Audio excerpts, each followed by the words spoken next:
নমস্কাৰ অসম চৰকাৰৰ বহুকেইটা বিভাগত চাকৰি ওলাইছে ইতিমধ্যে আপোনালোকে গম পাইছে তাৰ লগতে আকৌ স্বাস্থ্য বিভাগত NHMৰ তৰফৰ পৰা এখন নতুনকৈ নটিচ ওলাইছে আৰু বহুকেইটা পোষ্ট ওলাইছে সো যিসকলে NHMত এপ্লাই কৰিম বুলি ভাবি আছিল তেওঁলোকৰ কাৰণে সোণালী সুযোগ সো আপোনালোকে বিশ্বাসী বন্ধু চেনেলত আজি যদি প্ৰথম আহিছে নতুন আহিছে চেনেলটো এতিয়ালৈকে ছাবস্ক্ৰাইব কৰা নাই ছাবস্ক্ৰাইব কৰিব এইখন নটিচ আহিছে NHMৰ তৰফৰ পৰা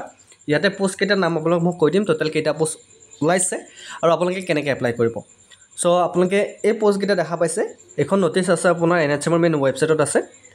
ৰেজিষ্টাৰ্ড ডিমনষ্ট্ৰেটৰ ৰেচিডেন্স ফিজিচিয়ান এটচেট্ৰা যিকেইটা আপোনালোকৰ গভৰ্ণমেণ্টৰ আণ্ডাৰতে হৈছে আৰু মেডিকেল কলেজত যিকোনো ধৰণৰ মেডিকেলত আপোনালোকৰ নিযুক্তি হ'ব ঠিক আছে টোটেল আপোনালোকৰ 620টা পোষ্ট ওলাইছে কিমানটা পোষ্ট 620টা পোষ্ট ওলাইছে গতিকে কেটেগৰী আপোনালোকৰ ইয়াতে বিভিন্ন ধৰণৰ কেটেগৰী আছে ঠিক আছে category of disability orthopedically handicapped with at least one arm and one leg low vision hearing handicap and blind may be considered if she can perform with aids and appends okay ekhine pori sabo applicants name of department anatomy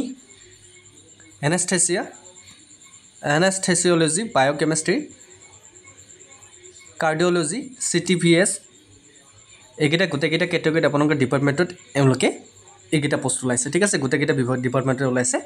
আপোনালোকৰ pay scale থাকিব 57000 ৰ পৰা 1,82,000 লৈকে আপোনালোকৰ pay scale থাকিব ঠিক আছে আপোনাৰ বয়স কিমানৰ পৰা কিমানলৈকে ইয়াতে এপ্লাই কৰিব পাৰিব আপোনাৰ যদি 21 বছৰ হৈছে বা আপোনাৰ 45 বছৰ তলত আছে তেনেহলে আপোনালোকে ইয়াতে এপ্লাই কৰিব পাৰিব ঠিক আছে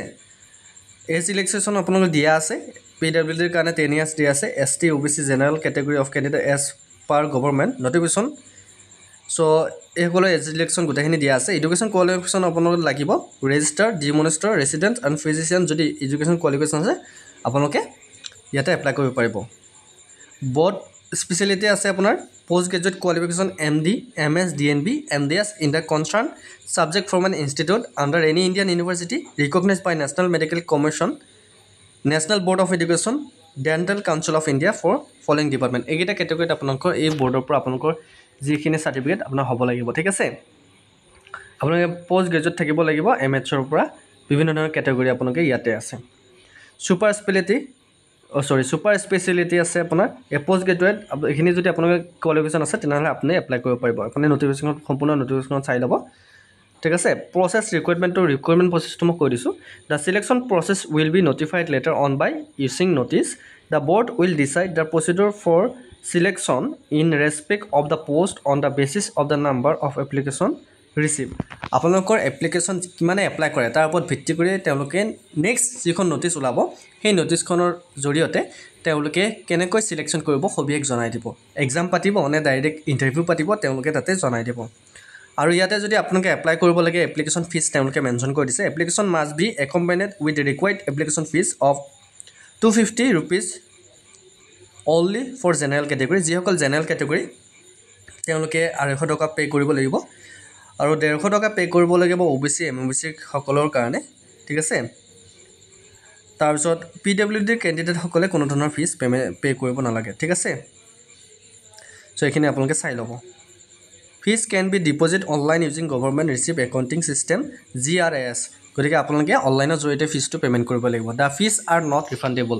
গতিকে আপোনালোকে যি পেমেন্ট কৰিব ভালকে চাই চিতি কৰিব কাৰণ এবাৰ পেমেন্ট কৰাৰ পিছত সেই পইচাটো আপুনি দ্বিতীয়বাৰ ঘূৰাই নাপায় কিন্তু দেই